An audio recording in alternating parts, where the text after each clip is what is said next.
Marc chapitre 9, versets 11 à 12. Et il l'interrogeait en disant « Pourquoi les scribes disent-ils qu'il faut qu'Élie vienne premièrement ?» Il leur répondit « Il est vrai qu'Élie doit venir premièrement et rétablir toutes choses, et que le Fils de l'homme, selon qu'il est écrit de lui, doit souffrir beaucoup et être méprisé. »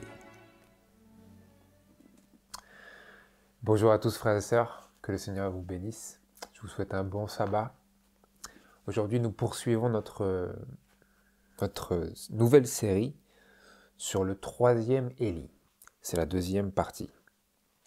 Le troisième Élie. C'est un terme intéressant, mais que nous avons vu qui est justifié par la parole de Dieu. Nous avons vu cela, nous en sommes arrivés à cette conclusion par notre étude précédente, notre exposé biblique. Et ce que nous voulons faire aujourd'hui, c'est poursuivre cet exposé en élargissant certains des points que nous avions relevés. Cette deuxième partie est intitulée « Le rétablissement de toutes choses ». Le rétablissement de toutes choses. Faisons un bref récapitulatif de ce que nous avions pu conclure par notre étude de la parole de Dieu la dernière fois. Donc je reviens sur ce que nous avions vu. Notamment, nous avions conclu par notre étude précédente que, premier point, la Bible annonce bien la venue d'un autre Élie. Nous avions vu cela à travers les versets bibliques que nous avions parcourus.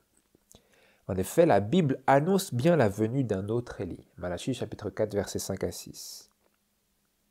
Pour cela, nous en sommes certains. Nous avons conclu également que Jésus lui-même a identifié Jean-Baptiste comme le premier accomplissement de la promesse et prophétie de Malachie chapitre 4, versets 5 à 6. C'est ce que nous avions lu, vous vous souviendrez. Je vous renvoie à cette étude précédente. Nous allons ici partir sur les bases que nous avions établies la dernière fois. Nous allons construire. Donc nous avons vu que, deuxième point, que Jésus a bien identifié Jean-Baptiste comme le premier accomplissement de cette prophétie et promesse de Malachie, chapitre 4. Et nous avons vu qu'il a également annoncé un autre Élie à venir, à savoir le troisième. C'est ce que nous avions vu dans Marc. Nous allons y revenir d'ailleurs. Troisième point, nous avons conclu que ce troisième Élie que Jésus avait annoncé et vers lequel la prophétie initiale de Malachie chapitre 4 tendait originellement, ce troisième Élie pourrait être identifié par des caractéristiques bien définies que la parole nous fournit. Nous avons vu ces caractéristiques que nous allons brièvement survoler aujourd'hui pour nous rafraîchir la mémoire. Donc, quelle est l'identité biblique de cet Élie promis? Nous sommes vraiment en train de fouiller des ruines ici, de la parole de Dieu, et de trouver que bel et bien ici, il y avait une maison. Vous voyez? Avant que ce soit enseveli et que l'on ait mis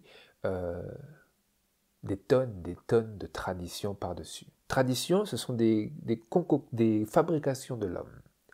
L'homme a fait à travers les années, et notamment à travers ces nombreux siècles depuis le départ et le lancement de son Église apostolique, de l'Église apostolique de Christ, l'homme a démoli et ensuite a construit d'autres choses par-dessus les anciens fondements. Donc ici, nous sommes en train de d'abord démolir par notre étude de la parole de Dieu, et ensuite de fouiller, faire des fouilles archéologiques, pour ainsi dire. des choses qui furent d'antan prophétisées, annoncées et crues et présentées. Quelle est l'identité de cet Élie? Ces caractéristiques que nous avions explorées la dernière fois sont, et je cite, « Le troisième Élie doit rétablir toutes choses. » Premier point. J'ai changé l'ordre ici par ordre d'importance, on va dire. Le troisième Élie doit rétablir toutes choses. Deuxième point, il portera un message de tempérance. Troisième point, il ira dans l'esprit et la puissance d'Élie. Quatrième point, avec un esprit intergénérationnel de réconciliation. Je n'y reviens pas, nous avions établi ce fondement la dernière fois. Nous avions trouvé nous avions fait ces fouilles archéologiques, nous avions trouvé ces anciens fondements. Ils étaient là. Ils étaient là sous la terre et les décombres et le gravat. Ils sont profondément bibliques. Et maintenant, nous voulons nous concentrer sur un aspect tout particulier de ces caractéristiques qui permettent d'identifier ce troisième Élie. Nous voulons aujourd'hui nous pencher tout particulièrement sur ces paroles de Jésus qui suivent de notre lecture biblique par rapport au rétablissement de toutes choses, qui est le sujet de cette deuxième partie. Dans Marc chapitre 9, versets 11 à 12, nous y revenons. Nous allons nous rafraîchir la mémoire de la parole de Dieu, la parole du Dieu vivant. Marc chapitre 9, verset 11. Certains venaient à Jésus et lui posaient ces questions-là. Verset 11. Et il l'interrogeait en disant, « Pourquoi les scribes disent-ils qu'il faut qu'Élie vienne premièrement ?» Parce que les scribes avaient une connaissance de la parole de Dieu et ces personnes-là qui venaient à Jésus en avaient peut-être moins et ils demandaient comment ça se fait, d'où ça leur vient cela. Ils s'en référaient de toute évidence à cette promesse de Malachie qui dit que cet Élie à venir doit venir avant le grand et redoutable jour du Seigneur. Et Jésus leur répondit, verset 12, « Il est vrai qu'Élie doit venir premièrement et rétablir toutes choses, et que le Fils de l'homme, selon qu'il est écrit de lui, doit souffrir beaucoup et être méprisé. » Ensuite, il a dit au verset 13 que Élie est déjà venu, à savoir que Jean-Baptiste était déjà le premier accomplissement de cette promesse. Mais, comme nous l'avions vu la dernière fois, et j'y reviens, Jean-Baptiste fut le précurseur de Jésus, mais il n'a pas rétabli toutes choses. À savoir, comme je l'ai dit tout à l'heure, ce que nous avions conclu la dernière fois, Jean-Baptiste n'était que le premier accomplissement et un accomplissement partiel de cette promesse de Malachie que Dieu enverrait Élie, le prophète. Allez avec moi encore une fois dans Actes chapitre 3. Actes chapitre 3. Nous y revenons parce que ce sont des fondations que nous avons découvertes, mais si on n'y revient pas, on serait peut-être tenté de penser que ces choses n'existent pas. Personne n'a construit ici. Personne. On a rêvé. Non. Actes chapitre 3, verset 19. Je le lis tel que c'est marqué dans la Bible Osterwald 1996, et ensuite je vais vous donner comme c'est écrit dans la Bible King James de 1611. Actes chapitre 3, verset 19. « Repentez-vous donc, disait Pierre, sous l'esprit d'inspiration, repentez-vous donc et vous convertissez afin que vos péchés soient effacés, afin que des temps de rafraîchissement viennent de la part du Seigneur, et qu'il vous envoie celui qui vous a été annoncé auparavant, le Christ Jésus, que le ciel doit recevoir jusqu'au temps du rétablissement de toutes choses dont Dieu a parlé par la bouche de tous ses saints prophètes depuis les âges. » Je lis maintenant tel que c'est marqué dans la Bible King James, notamment à partir du verset 19 et au verset 20. Le verset 21 ne change pas. Repentez-vous donc et vous convertissez, afin que vos péchés soient effacés quand les temps de rafraîchissement seront venus de la part du Seigneur, et il vous enverra Jésus-Christ qui vous a été annoncé auparavant. Vous comprenez?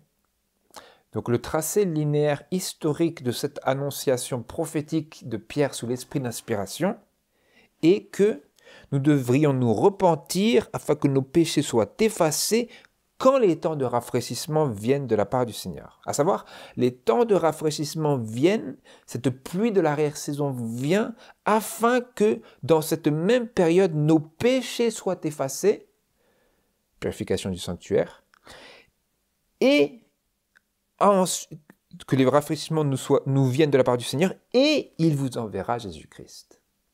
À savoir, et Jésus reviendra. Ce qui est marqué au verset 21, que le ciel, Jésus est dans le ciel, que le ciel doit recevoir Jésus jusqu'au temps du rétablissement de toutes choses, dont Dieu avait parlé avant, autrefois. Qu'est-ce que nous relevons ici? Le ciel doit recevoir ou retenir, comme c'est marqué dans la Bible Martin, je crois, contenir Jésus jusqu'au rétablissement de toutes choses. Donc Jésus fut crucifié, fut enterré dans le tombeau, ressuscita, monta au ciel, et maintenant le ciel doit recevoir et retenir Jésus jusqu'au rétablissement de toutes choses. Jusqu'à quand Jésus doit-il rester au ciel? Jusqu'au rétablissement de toutes choses. Donc vous voyez, nous retrouvons ici le rôle précurseur et préparatoire du troisième Élie. Comment? Parce que le rétablissement de toutes choses doit avoir lieu avant le retour de Jésus. Et nous avions lu dans Malachie chapitre 4, versets 5 à 6 que, je rafraîchis notre mémoire, Malachie chapitre 4, Dieu promet d'envoyer Élie le prophète avant que le jour grand et redoutable de l'Éternel vienne. Et Jésus a dit dans Marc chapitre 9, verset 12, que Élie, en effet, doit venir premièrement pour rétablir toutes choses. Vous avez tout relié ici, tous ces points. Nous allons dans Ésaïe chapitre 40, versets 3 à 5.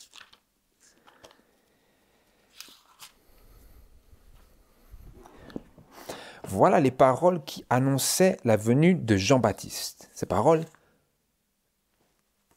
se réfèrent directement à lui. Il est écrit « Une voix crie, préparez dans le désert le chemin de l'Éternel, aplanissez dans la solitude une route pour notre Dieu, toute vallée sera comblée, toute montagne et toute colline seront abaissées, les lieux montueux deviendront une plaine, et les lieux raboteux une vallée. Alors la gloire de l'Éternel sera manifestée, et toute chair en même temps la verra, car la bouche de l'Éternel a parlé. » Comme c'est marqué dans la Bible Darby, une voix crie dans le désert de point préparer le chemin de l'Éternel. Quelle était cette voix qui criait dans le désert? N'était-ce pas Jean-Baptiste lui-même qui était parti vivre dans le désert, dans la solitude du désert de la Judée, n'est-ce pas? Et donc, ici, Jean-Baptiste avait un rôle précurseur et préparatoire. Et la gloire de Dieu fut révélée, manifestée en Christ, qui lui-même pouvait dire « Je t'ai glorifié sur la terre », n'est-ce pas?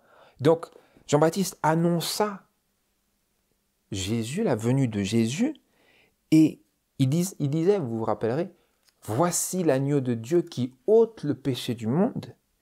Et en lien avec son rôle précurseur, nous pouvons lire au verset 5 que « Alors la gloire de l'Éternel sera manifestée ». Jésus disait Je t'ai glorifié sur la terre, en parlant au Père dans sa prière sacerdotale de Jean chapitre 17. Je t'ai glorifié sur la terre. J'ai manifesté ta gloire. Quelle est la gloire de Dieu? Son caractère. Jésus a montré le caractère de Dieu. Jésus a montré aux hommes ce que les hommes ne pouvaient pas voir parce que nul ne peut voir Dieu sans mourir. Tu ne peux pas me voir et vivre. Vous comprenez? Donc Jésus fut incarné dans la chair humaine qui est la même que la nôtre, afin que nous puissions regarder Dieu face à face et contempler le caractère de Dieu sans la gloire physique éblouissante et destructrice de Dieu. Parce que la Bible nous dit que Dieu est un feu consumant. C'est-à-dire que Dieu, si nous sommes en sa présence, pécheurs tels que nous sommes, nous serions consumés. Et donc Dieu eut la miséricorde de nous manifester qui il est vraiment, en contradiction avec ce que le diable dit qu'il est, mais caché sous le voile de l'humanité, afin que nous puissions le regarder.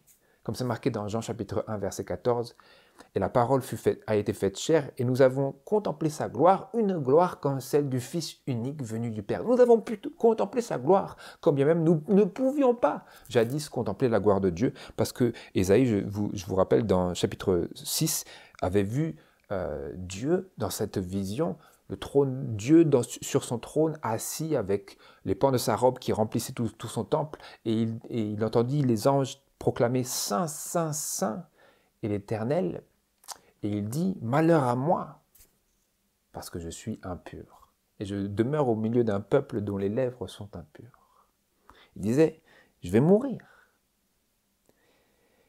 Mais en Jésus, nous avons pu voir la gloire de Dieu manifestée sans mourir. Et Jean-Baptiste était un précurseur de cette gloire en Christ. Et maintenant, nous trouvons le même langage de ce même rôle, mais cette fois-ci, du troisième Élie. Dans Malachie chapitre 3, versets 1 à 4. Malachie chapitre 3 et versets 1 à 4. Et maintenant, notez bien, frères et sœurs, notez bien chaque aspect de cette annonce ici, dans Malachie, pour voir si vous discernez déjà dans l'accomplissement historique quelque chose qui corresponde à cette déclaration. Malachie, chapitre 3, verset 1. Voici, je vais envoyer mon messager, et il préparera la voie devant moi, et soudain entrera dans son temple le Seigneur que vous cherchez, et l'ange de l'alliance que vous désirez. Voici, il vient, a dit l'Éternel des armées. Et qui pourra soutenir le jour de sa venue, et qui pourra subsister quand il paraîtra? Car il sera comme le feu du fondeur et comme la potasse des foulons. Il sera assis, fondant et purifiant l'argent.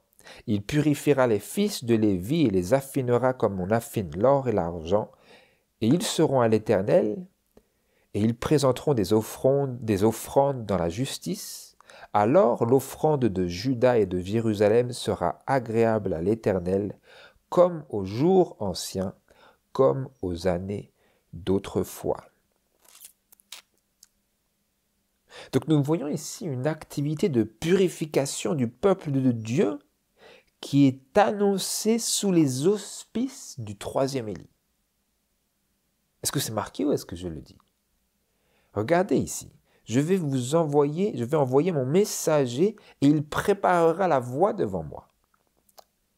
Donc vous direz peut-être, c'est Jean-Baptiste.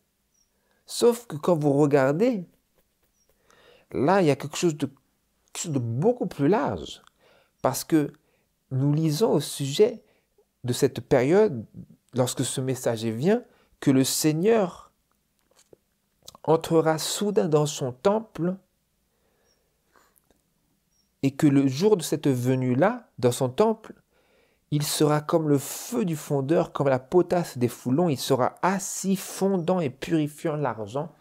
Il y a quelque chose qui se passe dans lequel Dieu, et tout particulièrement le Seigneur, Jésus, est impliqué dans une activité de purification dans laquelle il peut superviser toute une activité de purification pour tout son peuple depuis son temple. Est-ce que ce serait son temple terrestre? Avait-il une telle capacité de supervision depuis le temple terrestre, d'autant plus qu'il n'était pas accepté dans ce temple-là, quand il fut sur la terre? Donc il s'agit non plus seulement du deuxième Élie, mais de l'activité sous les auspices du troisième Élie, annoncé. Je vais vous envoyer mon messager, il préparera la voie devant moi. La voie pourquoi? Pour le grand et redoutable jour de l'Éternel qui vient. À savoir, celui qui est présenté dans Apocalypse chapitre 16, dans Apocalypse chapitre 18 plutôt. Apocalypse chapitre 18, verset 8, « C'est pourquoi ces plaies, la mort, le deuil et la famine viendront en un même jour, et elle sera consumée par le feu, car le Seigneur qui la juge est puissant. » Parlant de Babylone. Donc, ce jour-là, grand et terrible jour de l'Éternel qui va venir, c'est un jour prophétique, à savoir une année entière pendant laquelle ces plaies-là seront déversées, et Dieu annonce que ce troisième Élie viendrait avant ce temps-là, avant que ce grand et redoutable jour de l'Éternel vienne.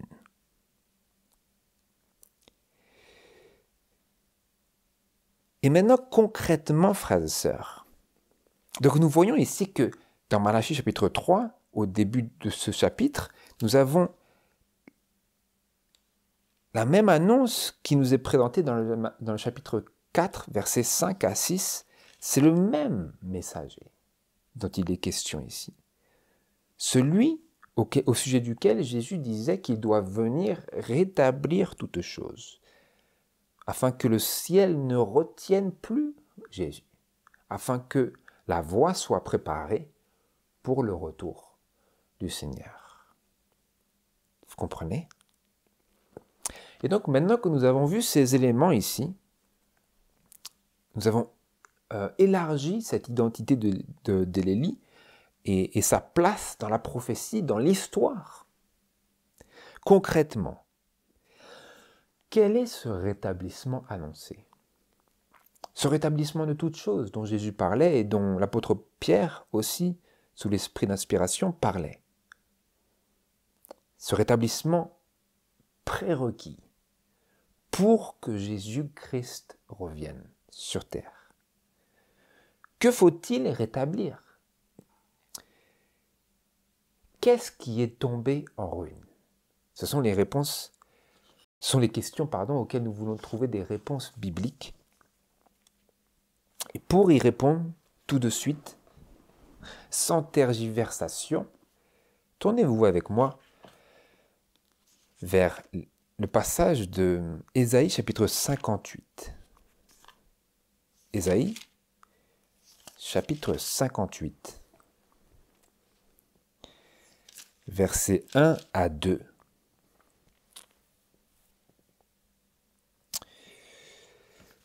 Et le verset 1 à 2 nous permet d'avoir le contexte par lequel nous savons dans quel contexte se trouvent et se placent les paroles du verset 12 à 14, qui nous intéresse tout particulièrement.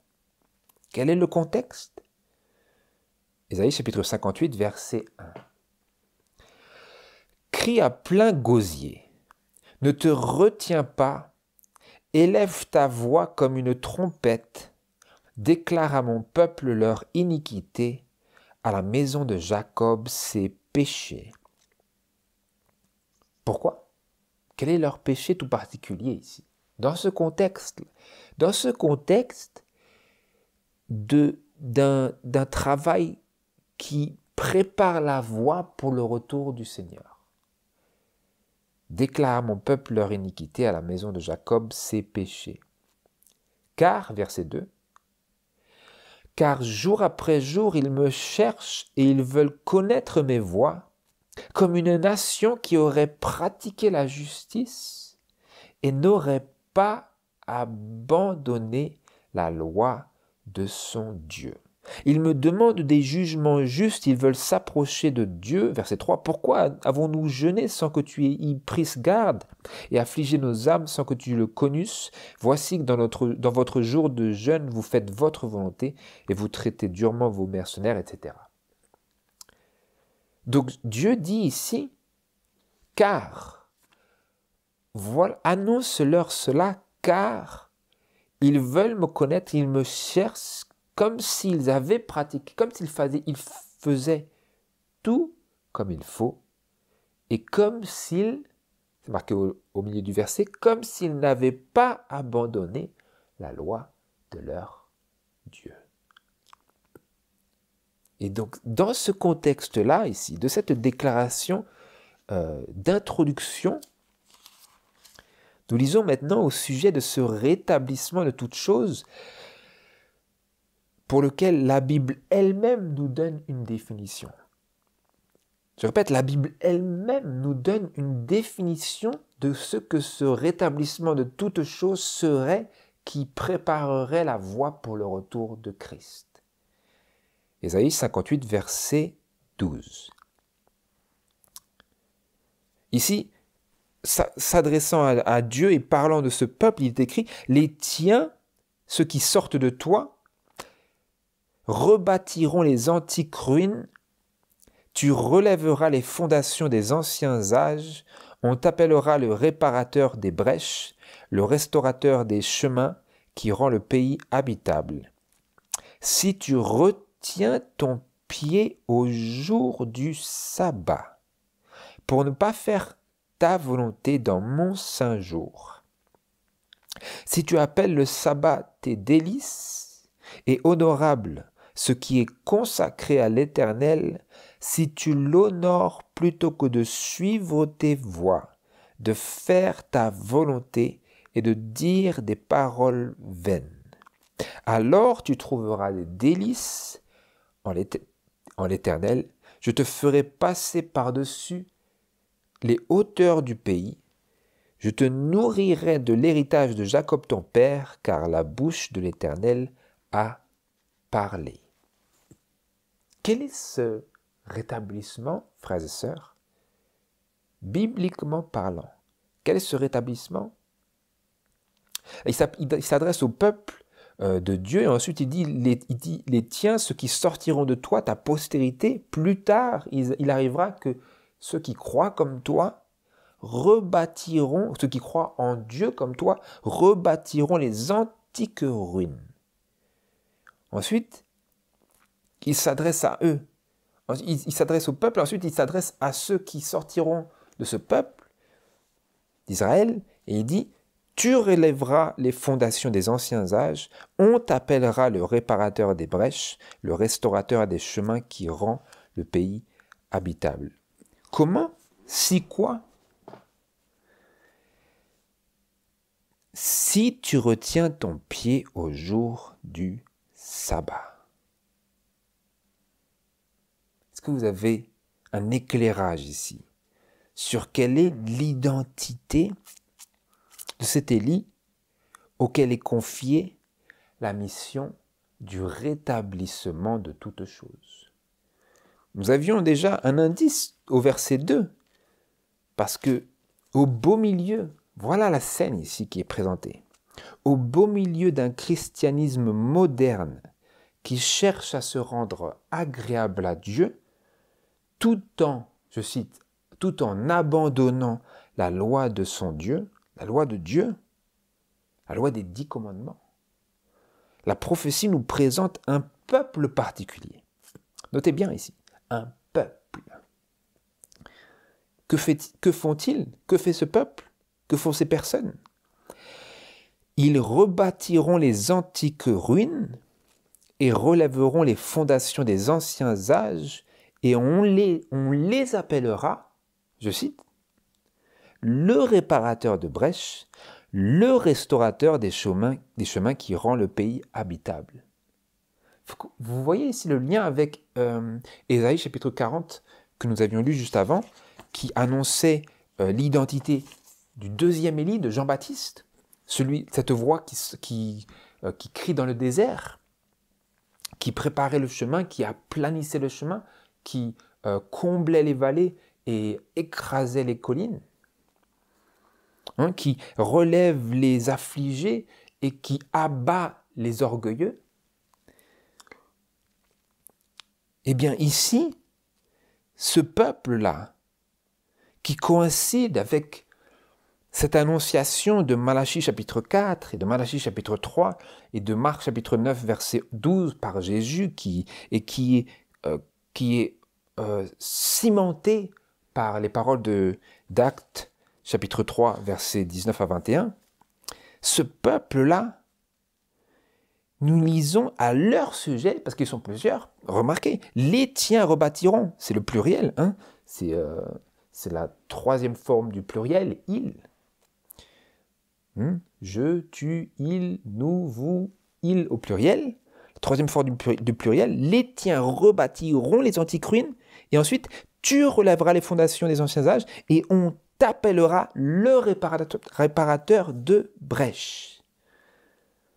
Que vous notez ici, frères et sœurs? Ils sont plusieurs, mais la Bible parle d'eux comme un. Vous le notez? Donc, est-ce que cela fait sens de dire que cet Élie, le prophète, c'est en réalité pas une seule personne, mais plusieurs? C'est en réalité pas un seul prophète, mais un peuple. Vous notez ici, je n'ai fait que lire. Les tiens, ils sont plusieurs, et ensuite, Dieu dit, on t'appellera le réparateur. Pas les réparateurs des brèches, le réparateur des brèches. Pourquoi? Parce qu'ils n'ont qu'une seule mission. C'est un message, c'est une mission, c'est un peuple. Vous discernez, frères et sœurs? Nous avons lu la parole de Dieu ici. Nous avons conclu à partir de la parole de Dieu, et que relève-t-il? Que relève ce peuple-là? Ce troisième Élie prophétisé et promis. Il relève la loi de Dieu. Quelle loi? Vous le lisez au verset 13. On t'appellera cela, on t'appellera le réparateur des brèches, le restaurateur des chemins pour rendre le pays habitable, si tu retiens ton pied au jour du sabbat. Quel sabbat? Le même sabbat qui fut le sabbat des Israélites, le sabbat du 7e jour. Pas un jour sur 7, mais le 7e jour. Parce que c'est le 7e jour que Dieu bénit dans Genèse chapitre 3, si je ne m'abuse. Allez-y brièvement. Genèse chapitre 2, versets 1 à 3. Ainsi furent achevés les cieux et la terre et toute leur armée, et Dieu eut achevé au 7e jour son œuvre qu'il avait faite, et il se reposa au 7e jour de toute son œuvre qu'il avait faite, et Dieu bénit le 7e jour et le sanctifia, parce qu'en ce jour-là, il se reposa de toute son œuvre pour l'accomplissement de laquelle Dieu avait créé. Telles sont les origines des cieux et de la terre quand ils furent créés, lorsque l'Éternel Dieu fit la terre et les cieux. Et donc, Dieu bénit le 7e jour et le sanctifia, et Dieu dit, on t'appellera le restaurateur des chemins, le réparateur de brèches, si tu retiens ton pied au jour du sabbat pour ne pas faire ta volonté dans mon saint jour. Vous voyez? Quel est son saint jour? Le jour auquel il a achevé son œuvre qu'il avait faite et qu'il a béni et sanctifié. Tel est son saint jour. Vous comprenez? Quel est le saint jour de Dieu? Celui que lui a rendu saint, sanctifié. C'est ça que cela veut dire. Être sanctifié, c'est être rendu saint.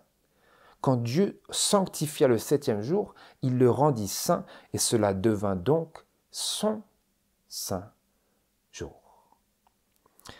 Et donc le 3e Élie que Dieu a promis et que nous sommes tous appelés à écouter et à rejoindre, c'est celui qui répare cette grande brèche dans la loi de Dieu. Quelle est cette brèche? C'est le 4e commandement, la grande brèche. Elle est énorme, la brèche est énorme, tout passe à travers, une armée, tout, une armée. Le diable fait des allers-retours dans cette brèche. Du sabbat.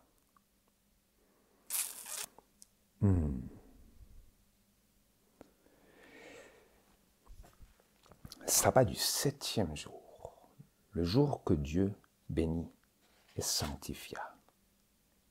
Est-ce que je veux me retenir mon pied au saint jour du sabbat, au jour que Dieu a béni? Si Dieu a béni le 7e jour, mais que je me comporte comme s'il avait transféré cette solennité au 1er jour, mais que la Bible n'en dit rien, que suis-je en train de faire? Je suis en train de ne pas retenir mon pied, mais en train de fouler aux pieds le jour saint du Seigneur, que lui-même a béni et sanctifié, et que le monde entier, la grande majorité du monde chrétien a abandonné. Parce que quand il est écrit que ce peuple, au verset 2, Ésaïe chapitre 58, verset 2, « Car jour après jour, ils me cherchent et ils veulent connaître mes voies comme une nation qui aurait pratiqué la justice et n'aurait pas abandonné la loi de son Dieu. Ils me demandent des jugements justes, ils veulent s'approcher de Dieu. Ils veulent plein de choses de Dieu, ils demandent la justice de Dieu. Oh, éclaire-nous, Seigneur, mais ils ont abandonné la loi de Dieu. Mais qu'ont-ils abandonné dans la loi de Dieu, si ce n'est précisément la loi, le commandement qui disent qui était pour les Juifs? Ou qu'ils disent que la solennité a changé. Elle a été transférée du 7e au 1er jour.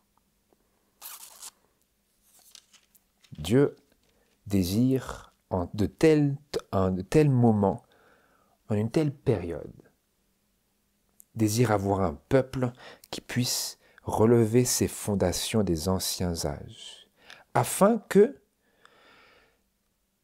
il appelle le sabbat ses délices. Un peuple qui apprécie ce que Dieu apprécie et ce que Dieu a consacré et ce qui est consacré à Dieu lui-même. Un peuple qui honore le sabbat plutôt que de suivre ses voies, plutôt que de faire sa propre volonté, plutôt que de dire des paroles vaines. Tout le temps et tout particulièrement en ce jour-là. Et donc, frères et sœurs, est-ce que nous pouvons en déduire bibliquement que ce messager de Malachie chapitre 3 verset 1, cet Élie le prophète de chapitre 4 verset 3, est en fait un groupe de personnes qui assument une et même mission, comme jadis les prophètes de l'Ancien Testament, auxquels étaient confiées des missions bien particulières et souvent individuelles. Par exemple, Ésaïe, Jérémie, notamment Malachie, Michée, Osée. Tous avaient des missions particulières, Daniel, qui leur étaient propres et qui fait qu'aujourd'hui, ils ont des livres qui leur sont propres, mais qui sont inspirés de l'Esprit de Dieu et qui ont des thèmes qui sont souvent thématiques aussi, par rapport aux besoins du peuple de Dieu avec qui ils étaient en lien direct.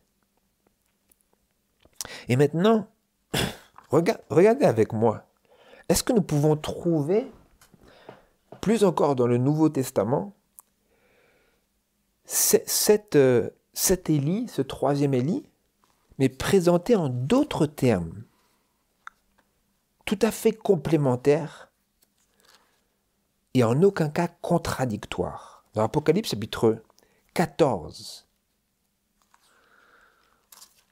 Apocalypse chapitre 14, versets 6 à 12.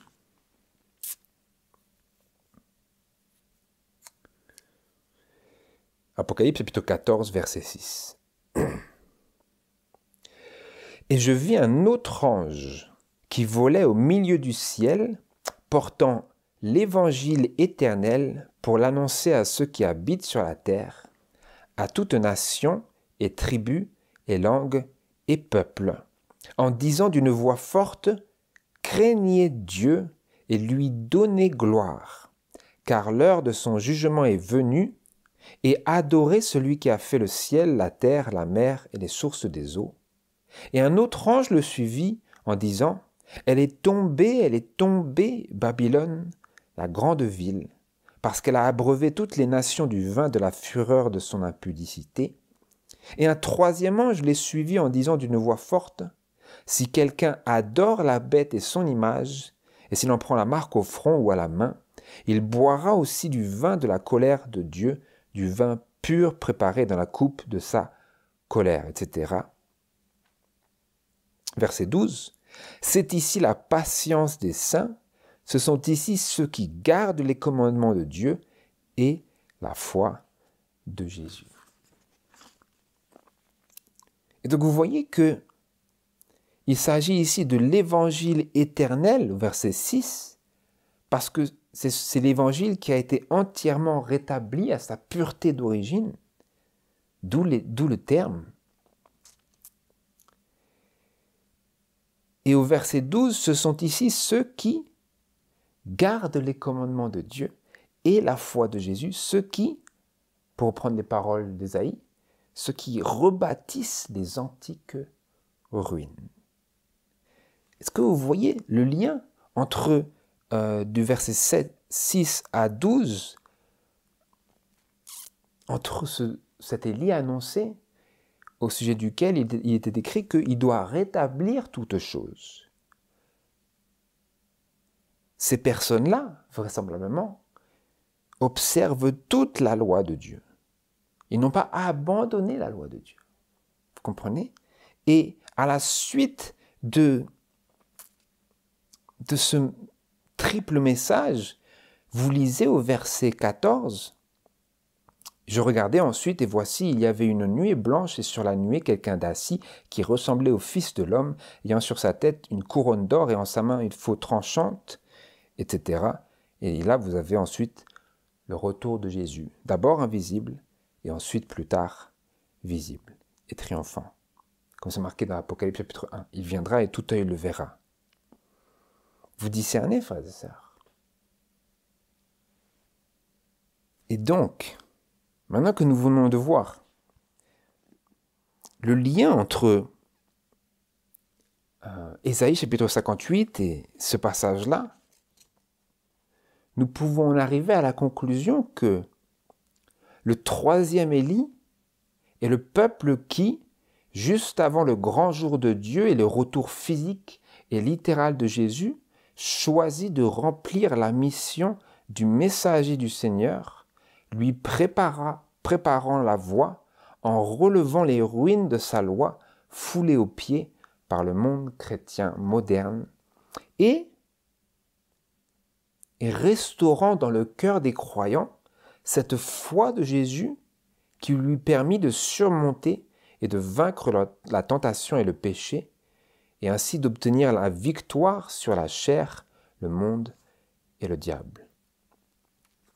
C'est ce qui est marqué ici au verset 12, ceux qui gardent les commandements de Dieu et la foi de Jésus. Donc voilà pour notre brève étude aujourd'hui sur cette thématique du rétablissement de toutes choses. J'espère que c'est clair que cet Élie, ce n'est autre que ce peuple des 3 anges ici qui sont présentés du verset 6 au verset 12. Voilà, frères et sœurs, puissions-nous Puissions-nous nous inspirer de ce passage, tout particulièrement d'Ésaïe chapitre 58, où nous recevons l'exhortation solennelle à observer le sabbat du Seigneur, à la fois, qui comporte une grande valeur à la fois pour nous qui sommes adventistes et pour les autres auxquels ce message d'Élie s'adresse aujourd'hui avec une grande force. Et donc en lien avec cela, dans notre troisième partie, nous allons nous pencher, Dieu voulant, sur le sujet dans l'esprit et la puissance d'Élie, pour pouvoir tirer des leçons puissantes et inspirantes des expériences et des révélations que nous recevons du prophète Élie dans les événements qui eurent lieu notamment sur le mont Carmel. C'est ma prière que le Seigneur puisse bénir ses pensées dans notre esprit et dans notre réflexion, afin que nous soyons et que nous nous joignions corps et âme à ce peuple qui est un messager, qui n'est qu'un. Car si la Bible le présente comme plusieurs, mais comme un, certainement c'est qu'il doit avoir une certaine cohésion profonde, une certaine unité dans la vérité, dans la spiritualité, pas des petits atomes indépendants comme l'esprit de prophétie parle. C'est ma prière que nous puissions vraiment tirer une inspiration de cela dans ce sens. Et on se verra la prochaine fois. Que le Seigneur vous bénisse. Au nom de Jésus. Amen.